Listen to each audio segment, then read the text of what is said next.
Global Positioning System, or what we call or the acronym of GPS. So one of the devices or tool to improve education which helps individual tracks their specific location or destination to provide progress monitoring, feedback, and course corrections. So according to Rose and Greville 2010, UDL helps the challenge of diversity by suggesting flexible instructional materials, techniques, and strategies that empower educators to meet these varied needs. So in 2010, Rose and Greville noted that the GPS very rarely restricts users to only one option. It embeds a wide array of choices to support travelers in selecting their objectives. So it really means that Rose and Greville has been like expressing themselves through the GPS, like when we are using in UDL, not only just only one option of it while doing some research and stuff. So that is why that not only one option will be kanang murag na kanang ilang i-focus na kundi na pailain pa. So next, education needs this kind of innovation that emphasize flexibility and individuality to remake the way teaching and learning happens. So in UDL, or the global positioning system, or called as GPS, so there would be an education.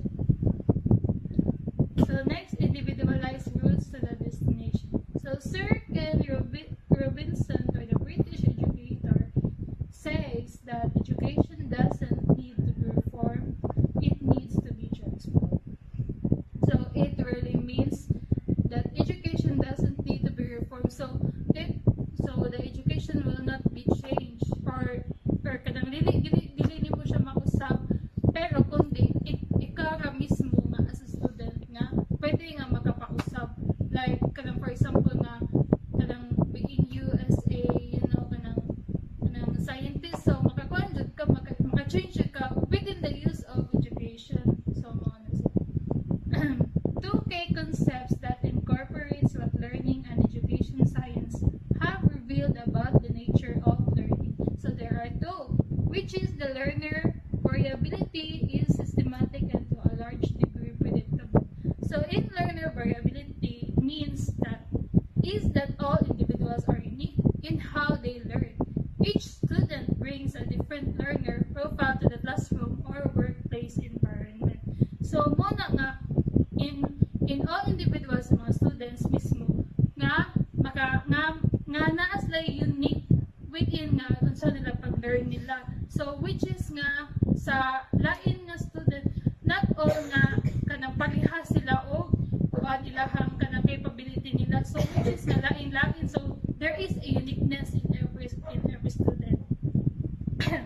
So the learner capacities are context dependent. So dependent learner capacities than the learner variability. Learner's variability has been considered in theory. It has generally been treated categorically via describing and labeling different kinds of learners as belonging to distinct groups. So, as I said earlier, ang learner's variability is considered to be treated categorically, like in labeling different kinds of learners as belonging to distinct groups. So, not just the uniqueness. So, there are three classes of learning networks. So, there are the affect, recognition, and strategy. So, affect or affective means that are responsible for the why in learning. So, their control our emotional involvement with learning, such as our motivation and our ability to focus and remain engaged with the task. So next is the recognition. Networks control the what of learning. They are responsible for receiving information and forming concepts. So the last is the strategic. Networks govern the how of learning. They are responsible for planning, executing, and monitoring our actions. So mag-monitor, so the strategic, so from the word nga strategy So there is an action within it. So and the recognition control the what. So responsible of receiving information. And affective, so the control our emotional involvement.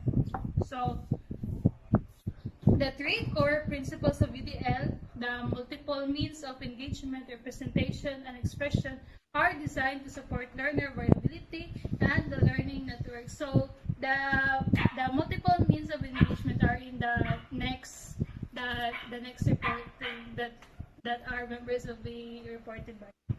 So ineffective networks are supported by multiple means of engagement. Then the recognition networks are supported by the multiple means of representation. And strategic networks are supported by the multiple means of action and expression. So that will be reported in the next reporter, which is will be given by our classmate or our members from the group 3. So that's all for my reporting. Thank you. So, hi guys, I am Marilyn Baino and I'm going to discuss the UDL framework and the first principles of UDL. So, UDL and shifting mindset. So, these concepts defining the network's effective recognition and strategic may still seem abstract. So, it's defined as an influencing feelings and recognized but still difficult to understand kay broad pa man siya. However, if you step back and consider UDL as a way to shift your understanding of how all people learn, then UDL becomes systematic means by which we move to the practical. The UDL framework is transitional, translating research and innovation into practices, providing guiding principles.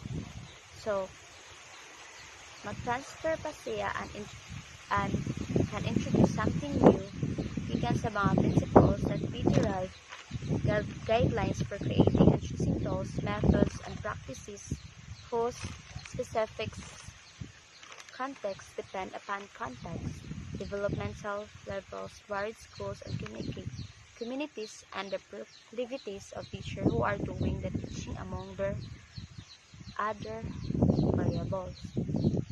So, the UDL can help us to create new form of teaching and learning by guiding design of an entirely new system with flexibility at its core, kanang capable siya. So, there are three ideas that masters print and text related skills. So, these three mastery of print and text only related skills, which are the decoding, comprehending, and writing text, defines the full extent of literacy has lost credibility. So, as we live in a digital environment nowadays, wherein multimedia, connectivity, trust and communication, social media, and other technologies are present, kay the opportunity of learners to act materials, to understand them, and by changing them and making them their own, kay nawala na kay we are living in the modern world naman.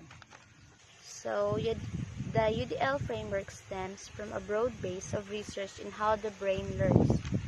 So, the framework is came from the broad base of research siya. So, kay broad man, that's why they developed the three UDL principles to guide the design, selection, application of learning tools, methods, and environment. So, first is the provide multiple means of engagement, the why learning, provide multiple means of representation, the what learning, provide multiple means of action and expressions, the how learning. So these principles are based on three network model of learning: the recognition network, strategic network, and affective network. The recognition network deals with incoming stimuli or the changing environment which affect the what students learn. The strategic network covers the how students process the informations based on the past experience or background knowledge. Last is the affective network. It contains the student's attitude and feelings about the information on which serve as a motivation to engage specific activities the why students want to learn. So provide multiple means of engagement or the why learning. In UDL, one of its goals is to enable all learners to become expert.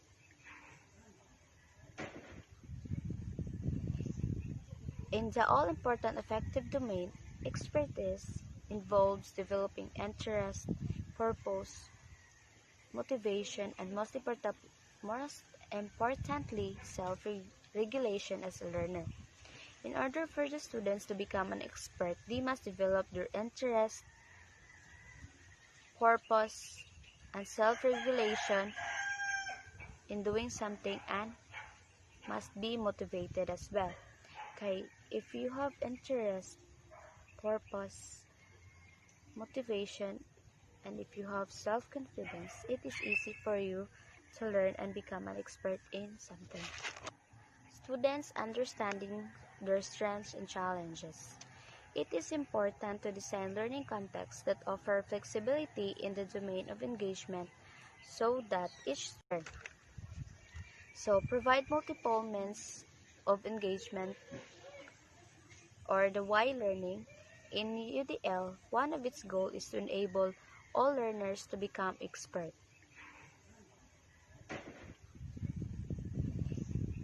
In the all-important affective domain, expertise involves developing interest, purpose, motivation, and most importantly, self-regulation as a learner. In order for the students to become an expert, they must develop their interest, purpose, and self-regulation in doing something and must be motivated as well. Okay, if you have interest, purpose, motivation, and if you have self-confidence, it is easy for you to learn and become an expert in something. Students understanding their strengths and challenges. It is important to design learning contexts that offer flexibility in the domain of engagement so that each student can find a way into the learning experience, remain persistent in the face of challenge or failure, and continue to build self-knowledge.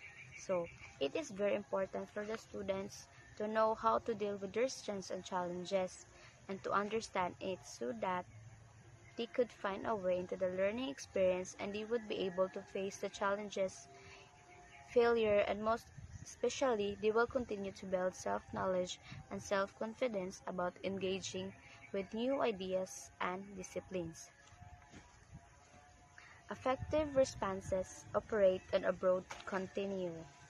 Students and interaction with their contents vary systematically along largely predictable dimensions in effect.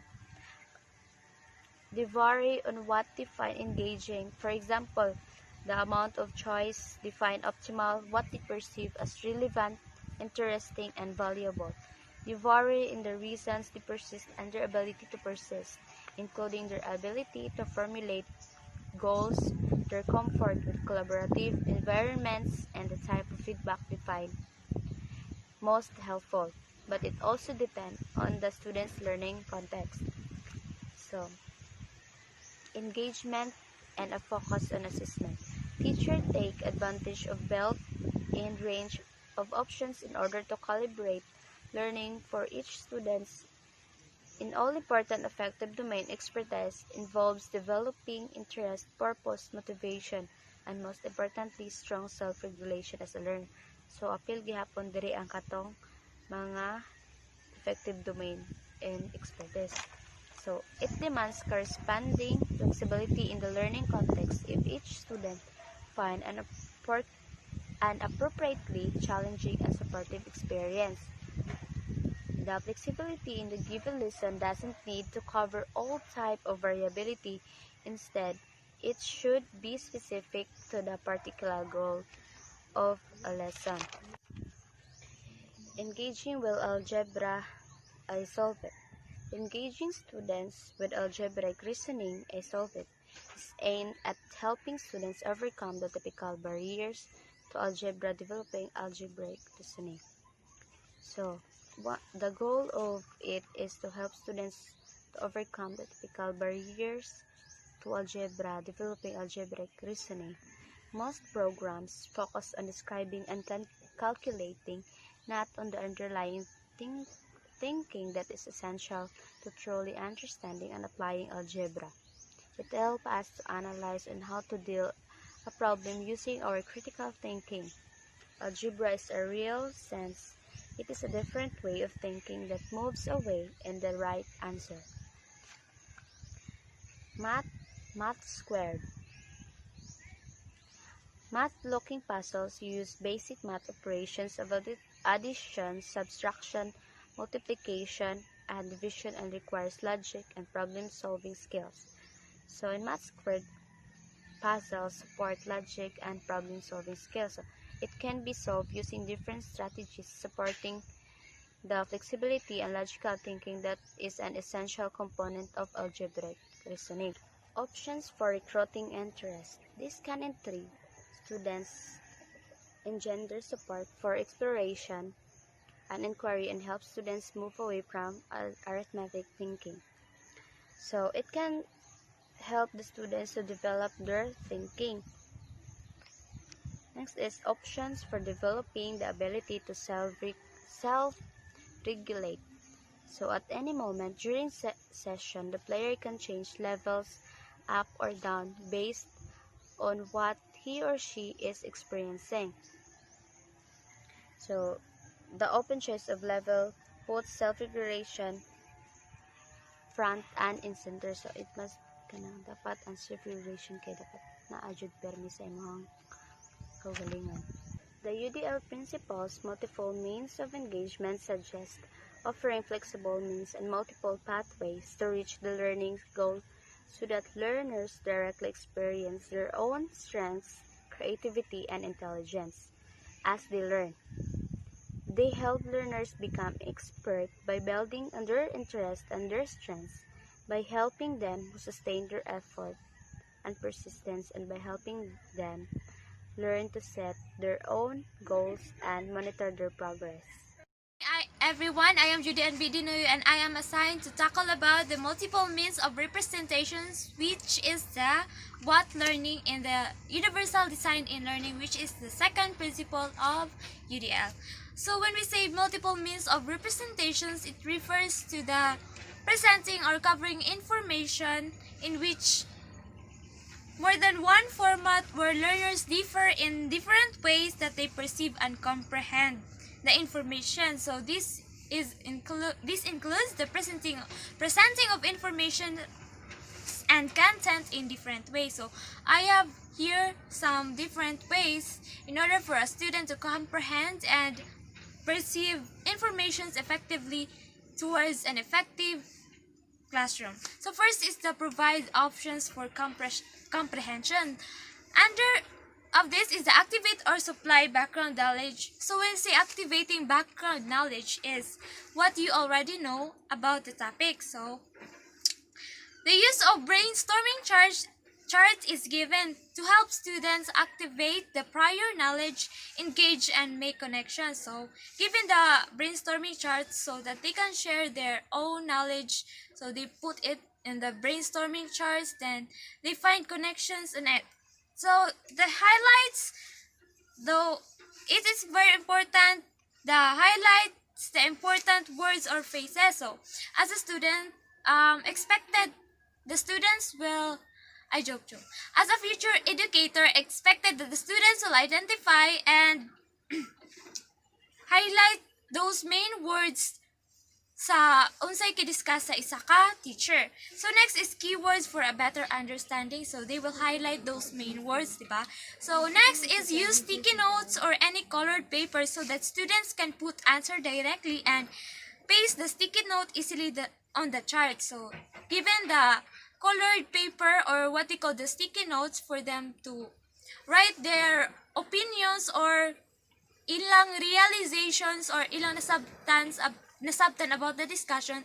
So ilarang ipapilit sa charts given. So next is highlight patterns, critical features, big ideas, and relationships. So the main ideas, as what I've told you a while ago, the main ideas will be highlighted from the students at the beginning of the lesson, and they will reinforce throughout the scenario in the given activity later on. So next is the guide information, processing, visualization, and manipulation.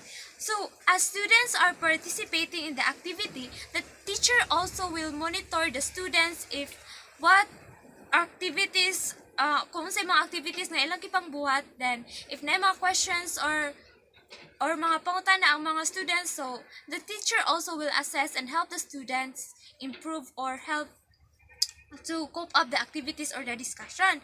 So next is maximum or maximize transfer and generalization. So all learners need to be able to generalize and transfer their learning to the new context.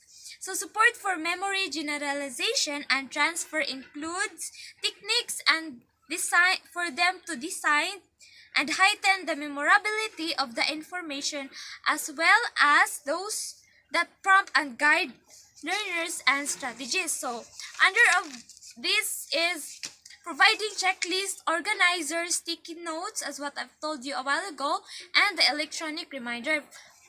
Diba, mostly students who have disabilities kaya dali naman jud kaayo makalimot. So provided ang mga reminders, electronic reminders para such as sa gadgets na dapat as student will kanang mag-alarm siya para di siya makalimot, or na siya specific na rule or routine nga iyang buhaton within the day para dili siya makalimot unsa iyang dapat buhaton.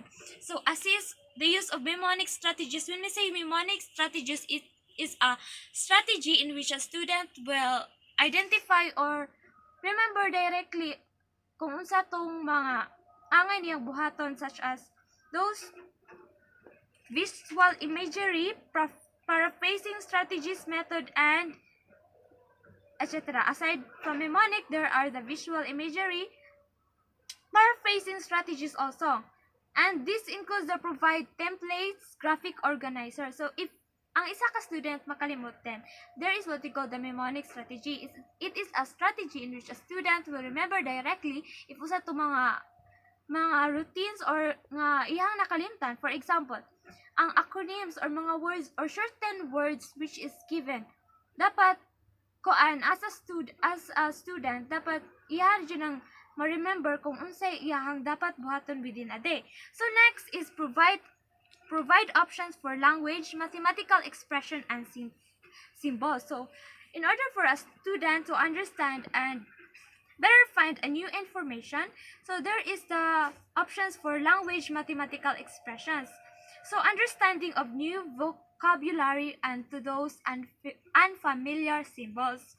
So this example for this is providing some illustrations connected to the student's experience.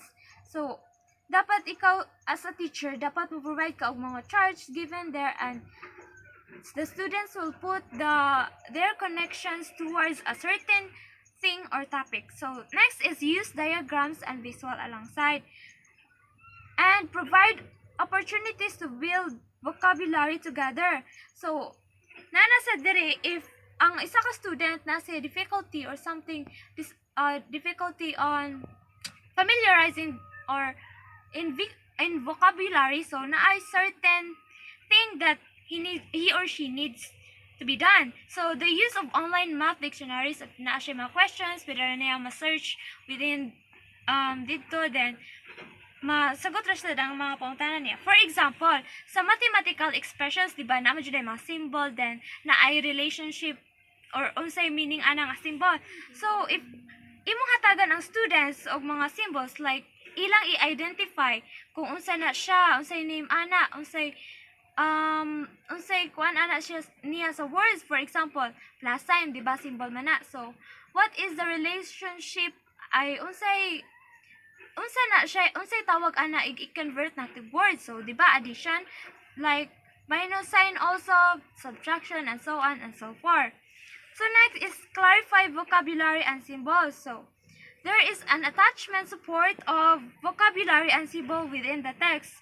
So as what I've told you a while ago, dapat ang symbols na asya connections or connected words nga ma-define jud sa isa ka students nga mao na addition din na kay naa siya plus sign. So minus na kay naa ay subtraction na kay naa ay minus sign. So next is avoiding of colloquialism. So the use of slang words is gamiton na siya in an informal conversation. So avoiding for that in the classroom is or in any formal occasions is a must. So next is the idioms. So as a teacher, you will provide some idiomatic words like combination of words that have different figurative meaning na mataan na from the past school years nato then. Next is clarify syntax and structure. So there is an involvement of patterns and properties of system like grammar, musical notation. So naay mga patterns or properties nga given nga ki-provide sa isa ka teacher. So next is support decoding of text, mathematical notation, and symbols. So the ability to fluently decode words, numbers, or symbols that have been presented. So kung unsay imo ang ki-discuss or kung unsay imo ang provide nga mga numbers or symbols, so dapat na-adjust siya kuan encoded format like sa visual symbols na dili ang mga drawings, sketches, so dapat i-involve diha ang encoded format. Next is the haptic symbols for Braille. This haptic symbols is for those students nga blind or kuan dili siya makakita lagi sakto. To those students who are deaf, so kining Braille mo ni ang gamiton sa mga blind in order for them to communicate to other people nga pareha sa niya og disabilities para maka-communicate siya. So they use the Braille. So nakagamit mi ani paglas. So mo na siya. And also learners need consistent and meaningful exposure to symbols so that they can comprehend and use them effectively. So, allow the use of text to speech like sa phone, di ba naman na siya command or something nga sa iPhone na say Siri para ang uban nga mga peoples nga na disabilities or difficulties sa kuan pag-click sa mga different apps, so makadungog sila like naay mo command nila kung sa ilang buhaton or naay proven nga speech nga gikan sa mga gadgets, automatic ra siya nga voicing or digital mathematical notation. So naasad includes ang talking books to those who have problems or difficulties in hearing para if naa sila ganang tun-an makasabot ra dayon sila og kuan ra sila. So next is promote understanding across language. So this involves the use of translations, descriptions, movement, and images to support learning in unfamiliar or complex languages. So all the information must be in a dominant language. So mostly the universal language that we are having are the universal language. Di ba ang universal language nato kay English man? So they will use the universal language as the first language that they will study of and study for then. Then, sa mga students who have difficulty or kanang naay problems or limited ra ang ilang proficiency sa English, they will use the Spanish language. So, for those who have difficulty in their proficiency, so mostly, ang mga deaf students, ang ilang gamiton nga language is ang ASL, which is the American Sign Language. Mostly English ang kipanggamit ng language. So next is illustrate through multimedia. So because of our generations nowadays, we are empowered of different technologies or gadgets na because we are in a modern generation Z, which technology takes place. So the use of multimedia is very important. So for the students na naay text or related disabilities, text is particularly weak for them like in presentations. One best example in presenting or an information throughout in the discussion is given is kinahanglan mag-use sila og mga multiple media like mga videos, mga video tutorials para makasabot dayon ang mga students and maengganyo sad sila like dili ra sila buringan sa klase, dili ra sad sila dukaon. So, this includes kung unsa ilang ganahan nga multiple medias like animations, comic strip, storyboard, or any related multiple media nga.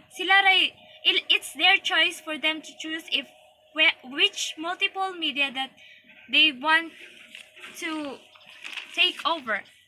So, we have here the provide options for perceptions. So, to be effective in diverse classrooms, curricula must present information in ways that are perceptible, tangible to all students, and also to reduce barriers in learning. So, if you as a teacher or me as a future educator, we will provide an informations that are accurate or effective throughout to the students who have disabilities, like those who have difficulty in their vision, hearing, or touch. So, if ma-present kay information, dapat ang text nga imong gigamit sa discussion is dako or clearly visible sa mga students nga naay difficulties sa ilang vision.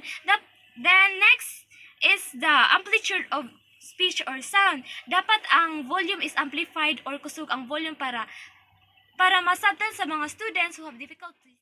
Kinahanglan i-present kag information throughout the discussions for the students who have difficulties. Kinahanglan sa siya nga amplified ang volume or madungog ra sa mga students who have difficulty in hearing, or what we say the hard hearing learners. So next is the speed or timing of a video, animation, or sound. So dapat i-present kag informations throughout the discussion is di siya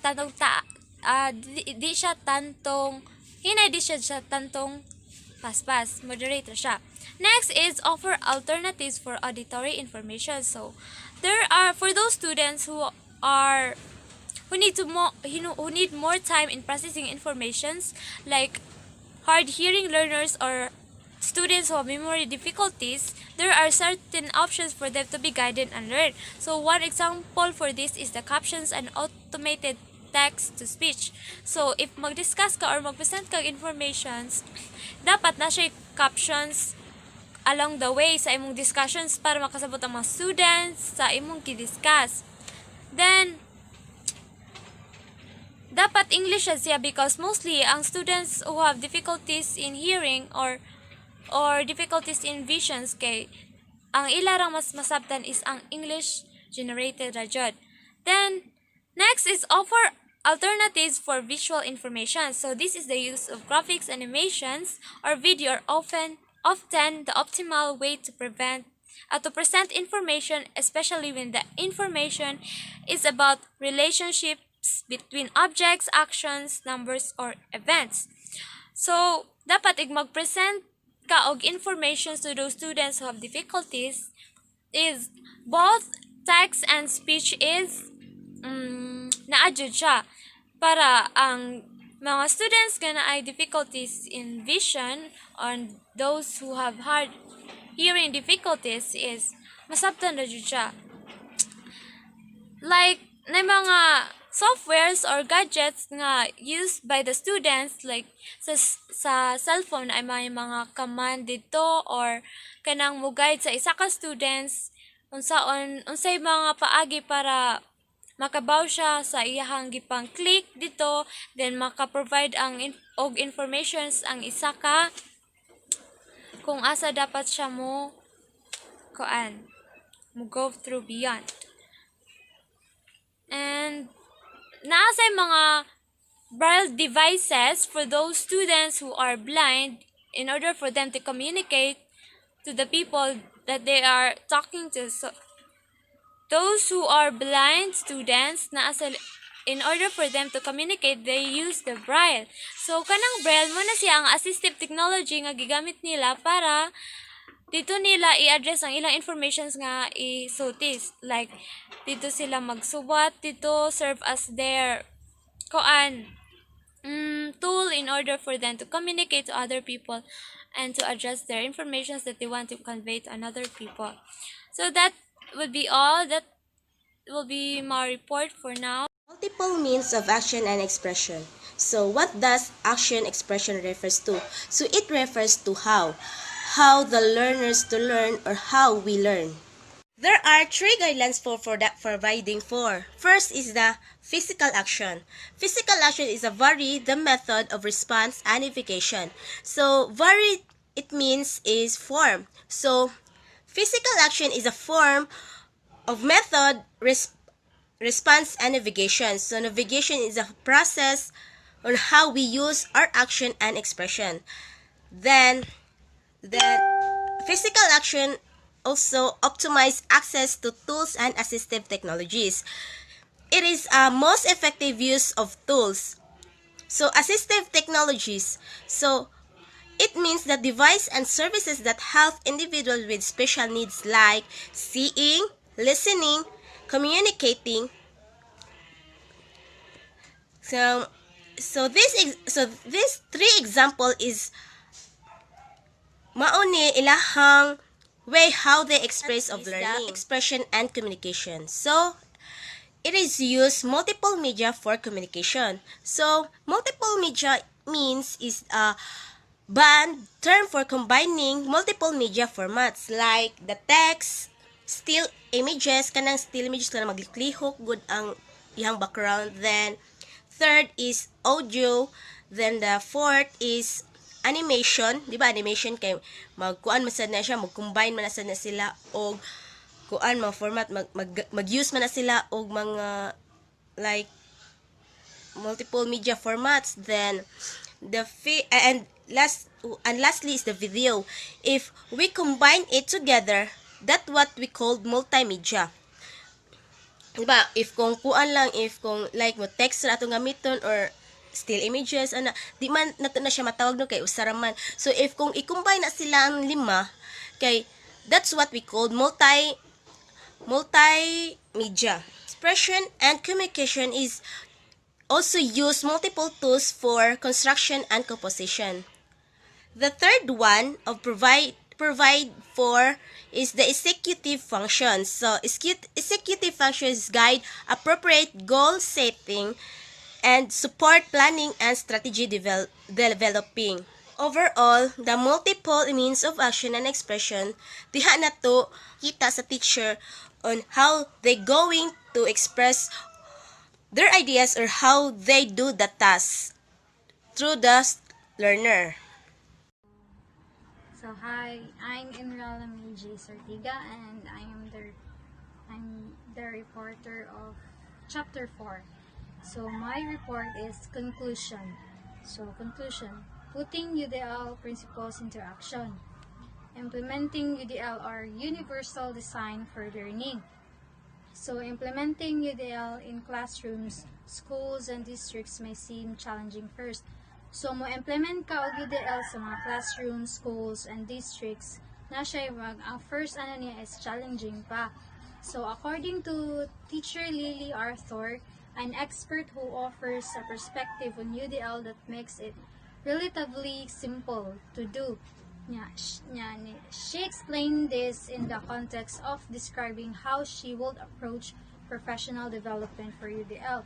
So, moto siya nga, according to Teacher Lily Arthur, nga na-expert nga mo-offer og perspective sa UDL nga mahimo siya o relatively simple nga mabuhat. Nga ni-explain siya nga the context of describing nga giunsa niya pag-approach ang professional development for UDL. And also, so all in all, universal design for learning or UDL provides the opportunity for all students to access, participate in, and progress in general education curriculum by reducing barriers to instructions.